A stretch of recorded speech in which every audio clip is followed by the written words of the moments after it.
In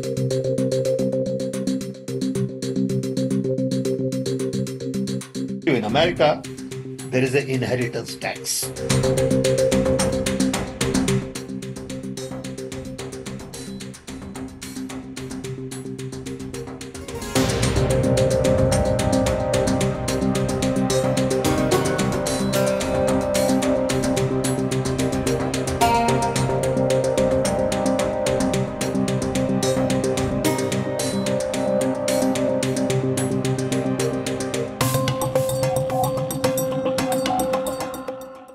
uncle Sam जो है वो राहुल गांधी के गुरु हैं और आमूमन अंकल सैम की बात राहुल गांधी के ही शब्द होते हैं, राहुल गांधी के ही सोच की बातें होती है।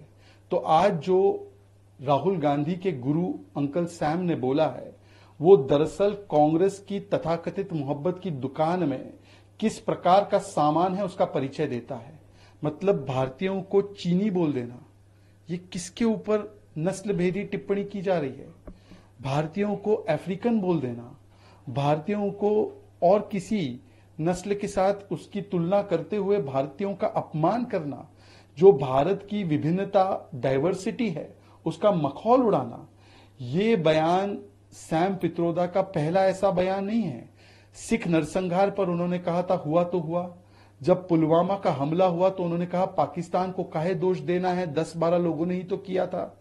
सर्जिकल स्ट्राइक पर भी उन्होंने सवाल खड़े किए और सबूत मांगे और किसी पर भी कांग्रेस ने आज तक उनके ऊपर कार्रवाई नहीं की है। और हाल ही में उन्होंने कांग्रेस पार्टी की जो विरासत कर की योजना है उसके बारे में भी बताया, उसके बाद भी कांग्रेस पार्टी ने उन पर कार्रवाई नहीं की और ये ओवरसीज कांग्रेस के अध्यक्ष है।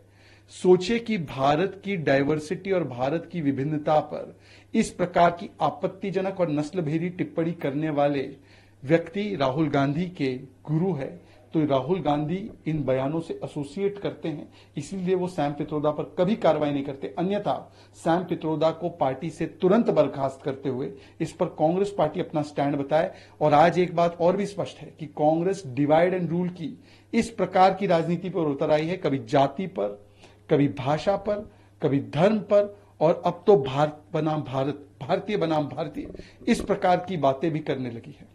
अब सैम पित्रोदा भारत को क्या समझते हैं, ये तो बार बार स्पष्ट हो रहा है कि वो फेलियर हैं, देश को नहीं समझते, राहुल गांधी के एडवाइजर हैं। अब मैं समझ गया कि राहुल गांधी इस तरह से अनाप शनाप क्यों बोलते हैं, इस पर क्या टिप्पणी की जाए। भारत को अंदर से तोड़ो, उत्तर दक्षिण में तोड़ो, तमिल हिंदी में तोड़ो, अगड़े पिछड़े में तोड़ो, दलित सवर्ण में तोड़ो, उत्तर भारतीय मराठी में तोड़ो, बंगाली पंजाबी में तोड़ो और बाहर से जोड़ो। यानी भारत को अंदर से तोड़ो और विदेश से जोड़ो, ये इनका कॉन्सेप्ट है। इसलिए मैं साफ ये कहना चाहता हूं कि अब राहुल गांधी जी के उस्ताद ने, यानी उनके गुरु ने जो उस्तादी दिखा दी है, अब मुझे नहीं लगता है शागिर्द का अब कोई ऑप्शन बचा है। और इसके साथ एक और बात साफ हो गई है, ये राहुल गांधी जी जो बोलते थे कि भारत का एक्सरे करेंगे, अब वो एक्सरे उनके उस्ताद ने साफ कर दिया है कि उनकी नजर में एक्सरे क्या है। और कल सोनिया गांधी जी ने कहा था ना इंक्लूसिव इंडिया, वो इंक्लूसिव इंडिया कितना डिविजिव है ये उससे साफ हो गया है।